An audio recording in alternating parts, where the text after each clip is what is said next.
WhatsApp ನಲ್ಲಿ ಪವನ್ ಮತ್ತು ರೇಣುಕಾ ಸ್ವಾಮಿ ನಡುವೆ ಚಾಟಿಂಗ್ ಆಗುತ್ತೆ.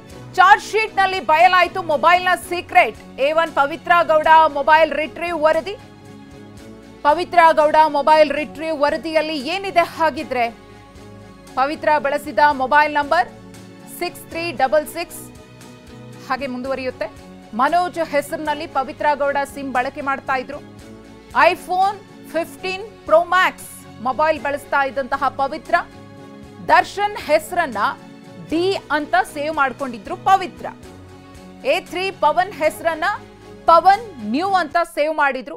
ನಂದೀಶ್ ಹೆಸರನ್ನ ನಂದಿ ಪವನ್ ಎಂದು ಸೇವ್ ಮಾಡ್ಕೊಂಡಿದ್ರು. ಧನ್ರಾಜ್ ಹೆಸರನ್ನ ರಾಜು ಅಂತ ಸೇವ್ ಮಾಡಿದ್ಲು ಪವಿತ್ರ. ವಿನಯ್ ಹೆಸರನ್ನ ವಿನಯ್ ಅಂತಾನೆ ಸೇವ್ ಮಾಡಲಾಗಿತ್ತು. ಇನ್ನು ನಾಗರಾಜ್ ಹೆಸರನ್ನ ನಾಗು ಮೈಸೂರ್ ಅಂತ ಸೇವ್ ಮಾಡಲಾಗಿತ್ತು. ಹಾಗೆಯೇ ಲಕ್ಷ್ಮಣ್ ಹೆಸರನ್ನ ಲಕ್ಷ್ಮಣ್ ಡಿ ಅಂತ ಸೇವ್ ಮಾಡ್ಕೊಂಡಿದ್ಲು. ಆಪ್ತ ಗೆಳತಿ ಸುಮತಾಳನ್ನ ಸ್ಯಾಮ್ ಅಂತ ಹೇಳಿ Pavithra Gowda save ಮಾಡ್ಕೊಂಡಿದ್ಲು. Mobile retrieve ಆದ್ಮೇಲೆ ಪವಿತ್ರ ಗೌಡ ಮೊಬೈಲ್ನ ಒಂದಷ್ಟು ಡೀಟೇಲ್ಸ್ ಇದೀಗ ಬಹಿರಂಗವಾಗಿದೆ.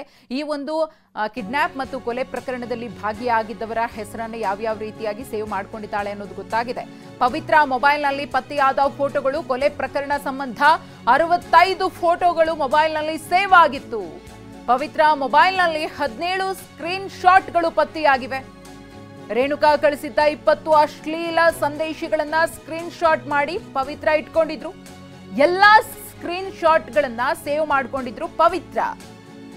ಪವಿತ್ರ ಮೊಬೈಲ್ನಲ್ಲಿ ಫೋಟೋಗಳು ಒಂದಷ್ಟು ಪತ್ತೆಯಾಗಿವೆ. ಅದಕ್ಕೆ ಸಂಬಂಧಪಟ್ಟಂತೆ ಈಗ ಮಾಹಿತಿ ಗೊತ್ತಾಗಿರೋದು, ಕೊಲೆ ಪ್ರಕರಣ ಸಂಬಂಧ 65 ಫೋಟೋಗಳು ಸೇವ್ ಆಗಿದೆ ಪವಿತ್ರ ಮೊಬೈಲ್ನಲ್ಲಿ. ಅದರಲ್ಲೂ ಕೂಡ ರೇಣುಕಾ ಸ್ವಾಮಿ ಈಕೆಗೆ ಏನೇನು ಮೆಸೇಜಸ್ ಕಳಿಸಿದ ಅದೆಲ್ಲವನ್ನ ಕೂಡ ಸ್ಕ್ರೀನ್ ಶಾಟ್ ಮಾಡಿ ಪವಿತ್ರ ಗೌಡ ಸೇವ್ ಮಾಡಿ ತಮ್ಮ ಮೊಬೈಲ್ನಲ್ಲಿ ಇಟ್ಕೊಂಡಿದ್ರು. ಈ ರೀತಿಯಾಗಿ ಆತ ಮೆಸೇಜ್ ಕಳಿಸಿದ್ದಾನೆ ಅನ್ನೋದು ಪ್ರತಿಯೊಂದನ್ನು ಕೂಡ ಸೇವ್ ಮಾಡಿ ಪವಿತ್ರ ತಮ್ಮ ಮೊಬೈಲ್ನಲ್ಲಿ ಇಟ್ಕೊಂಡಿದ್ರು. ಪವಿತ್ರ ಮೊಬೈಲನ್ನು ರಿಟ್ರೀವ್ ಮಾಡಿದಾಗ ಇದೆಲ್ಲವೂ ಕೂಡ ಬಹಿರಂಗವಾಗಿದೆ. ಹಾಗಾಗಿ ಈ ಒಂದು ಪ್ರಕರಣಕ್ಕೆ ಸಂಬಂಧಪಟ್ಟಂತೆ ಪೊಲೀಸರು ಪ್ರಕರಣದ ಸಾಕ್ಷ್ಯಗಳನ್ನು ಕಲೆ ಹಾಕುವಂತಹ ಸಂದರ್ಭದಲ್ಲಿ ಮೊಬೈಲ್ಗಳನ್ನು ರಿಟ್ರೀವ್ಗೆ ಕಳಿಸಿದ್ರಲ್ಲ, ಅದೆಲ್ಲವೂ ಕೂಡ ರಿಟ್ರೀವ್ ಆಗಿ ಇನ್ನೊಂದಷ್ಟು ಈ ಪ್ರಕರಣದ ಸತ್ಯಾಸತ್ಯತೆಗಳು ಹೊರಬರ್ತಾ ಇದೆ. ಸ್ಫೋಟಕ ವಿಚಾರಗಳು ಬಹಿರಂಗವಾಗ್ತಾ ಇದೆ. ರೇಣುಕಾ ಸ್ವಾಮಿ ಪವಿತ್ರ ಗೌಡಗೆ ಏನು ಮೆಸೇಜ್ ಮಾಡಿದ್ದ, ಅದಕ್ಕೆ ಪವಿತ್ರ ಗೌಡ ರಿಪ್ಲೈ ಹೇಗಿತ್ತು, ಅದಾದ್ಮೇಲೆ ತನ್ನ ಒಂದು ಕಡೆಯವರಿಗೆ ಪವನ್ ಸೇರಿದಂತೆ ಒಂದಿಷ್ಟು ಮಂದಿಗೆ ಮಾಹಿತಿ ಗೊತ್ತಾದ ಮೇಲೆ ಅವರೆಲ್ಲ ರೇಣುಕಾ ಸ್ವಾಮಿಗೆ ಯಾವ ರೀತಿ ಖೆಡ್ಡ ತೋಡಿದ್ರು, ಆತನನ್ನು ಹೇಗೆ ಬಲೆಗೆ ಬೀಳಿಸ್ಕೊಂಡ್ರು, ನಂಬರ್ ಯಾವ ರೀತಿ ಎಕ್ಸ್ಚೇಂಜ್ ಆಯಿತು, ಪವಿತ್ರ ರೀತಿನೇ ಯಾವಾಗ ಪವನ್ನ ಮೆಸೇಜ್ ಮಾಡೋದಕ್ಕೆ ಸ್ಟಾರ್ಟ್ ಮಾಡಿದ್ನೋ ರೇಣುಕಾ ಸ್ವಾಮಿ ಕೂಡ ಫುಲ್ ಖುಷಿಯಾಗ್ಬಿಟ್ಟ, 10,000 ರೂಪಾಯಿ ಆಫರ್ ಕೊಟ್ಟ ಅನ್ನೋದು ಕೂಡ ಈಗ ಬಹಿರಂಗವಾಗಿದೆ.